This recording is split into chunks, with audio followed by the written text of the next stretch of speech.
Hello everyone, welcome back to Total Football Talk. So we're going to look at a little kind of reaction of the match that took place yesterday. Obviously, I didn't do one straight after the game.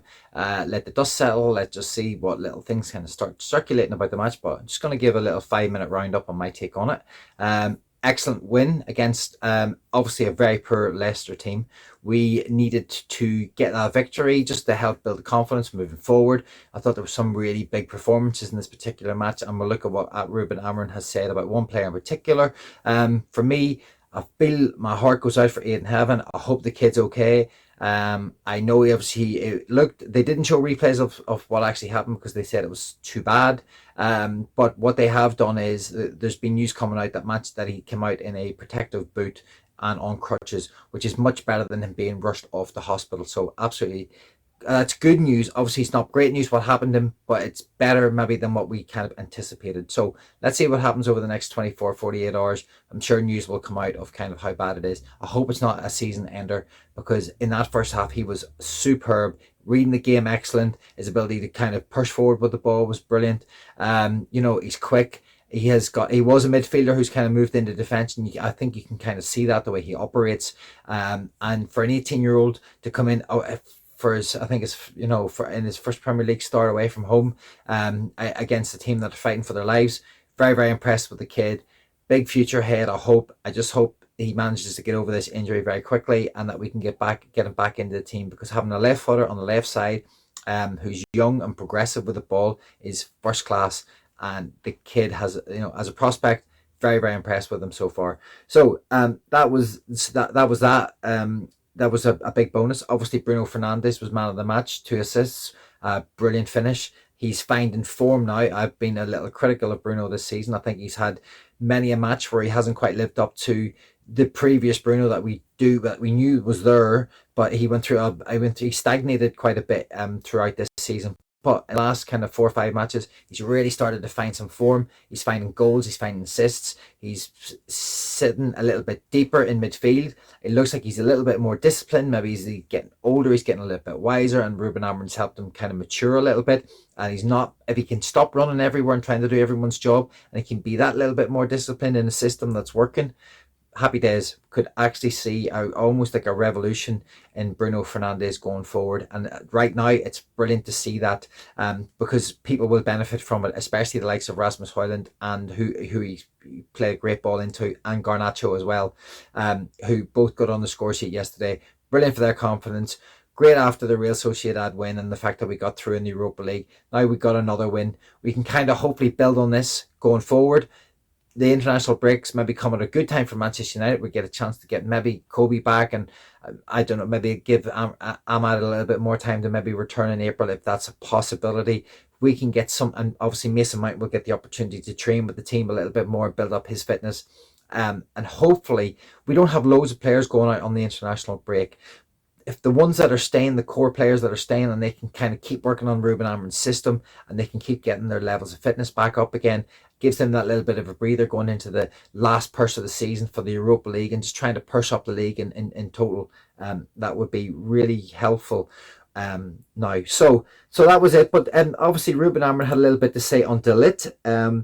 And he was talking about that tackle or that block yesterday, and he said, speaking to NUTV after the game, Amron suggested that De Ligt is simply incredible. He's in incredible form right now. Amron added that De Ligt doesn't play too many minutes for Netherlands during the international break, as he wants him fresh for United's action. I think in the last 3 weeks, Matthias is doing incredible things, said Ruben. I hope he doesn't play a lot of games for the national team, but plays a little bit, because he's doing an amazing job.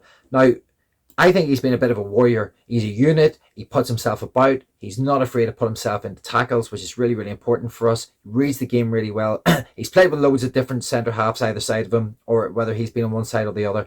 I think he's marshalled that defence really well. He's still only 25, only coming into his prime. But he can stay fit. Oh my God, please get through the Netherlands games and stay fit, because he wasn't initially called up to the squad, which I was happy for. Not that I didn't think he was deserved of it. I think he was, but I think he's been overlooked.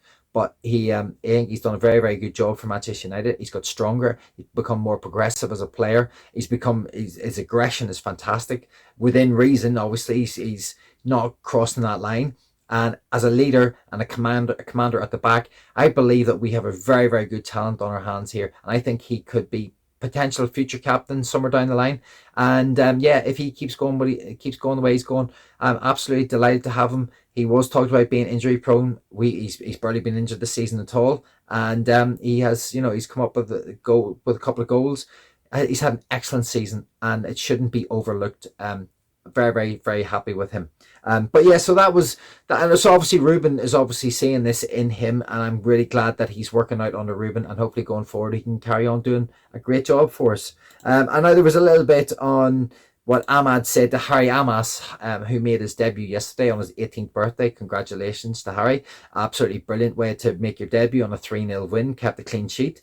And Harry Amas said, amazing to make my debut, such a massive club and a great win for the team. And his pal congratulated him, Ahmad, congratulations, my son.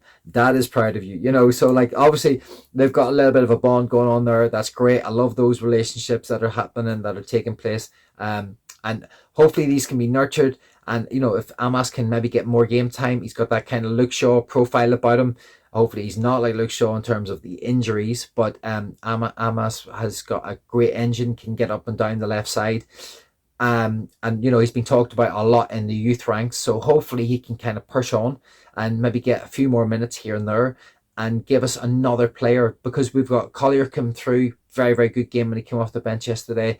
Cheeto is obviously got potential, couldn't really get involved in the game that much. He didn't have that much time, but came on and did a good job. You've got Heaven, who looks superb. You've got Yoro, who's had a very good first season for Manchester United as well. Obviously come in for a lot of money, slightly different. Aiden having come in for a lot less money, but two young potential fullbacks, or right and left centre backs, with De Ligt in the middle. There's a great combination of kind of youth and experience there. De Ligt's won stuff. He's played for Juventus, he's played for Bayern Munich, he's played for Ajax. He's actually got a lot of experience in there that can really help these two kids, Yoro and Heaven, kind of going forward. And I do believe that there is a plan that's starting to come together. You can see what Rubin's trying to do. Obviously, you can see the profile of the players that they're looking for: athletic, young, but technically good on the ball, which is brilliant for us. And we, going forward, it does give me hope. Not saying we're going to win the Europa League, would love us to. Not going to say we're going to fly up the league. Hope we move up the league further. But there is little screen shoots of recovery here, and it's brilliant to see, because my God, did we need to see something. But yeah, so that's where we are with everything. And then just the final one was, obviously Bruno was talking about leaving. He sat down with the club and he had that chat last year, and obviously the club and Erik ten Hag said that they wanted to keep him and that he has obviously signed that contract, and he wasn't living up to the expectations of that contract and his wage until recently. It's almost like the interview with Roy Keane has kind of lit another fire inside Bruno and got him reignited to go again and really just hammer out what he was doing when he first joined Manchester United, scoring goals, making assists, and just being pivotal to the team. And he's been brilliant so far in the last few games. If he can carry that on between now and the end of the season, that gives me hope that we can, as I said, progress in the league and progress in the Europa League, and give us something to hold on to for this season, which has been absolutely shambolic for many different reasons. But there's hope. And that's all we can ask for at the minute, considering the mess that the club is in, considering Ineos and Sir Jim Radcliffe and his interviews, which have just been, just hand grenades left, right and centre. You've got the Glazers, who couldn't care less about us. And yeah, everything that's going on and surrounding the club. The football on the field is what gives the fans that little bit of hope. And I would like to grasp that and see where it can take us, and maybe finish the season on a high. Okay, guys, I'm going to leave it on that high, and I will speak to you tomorrow. Thanks for listening. If you're on your way out and you've stayed this far, a like and a subscribe would be absolutely amazing. And I'll see you on the next one.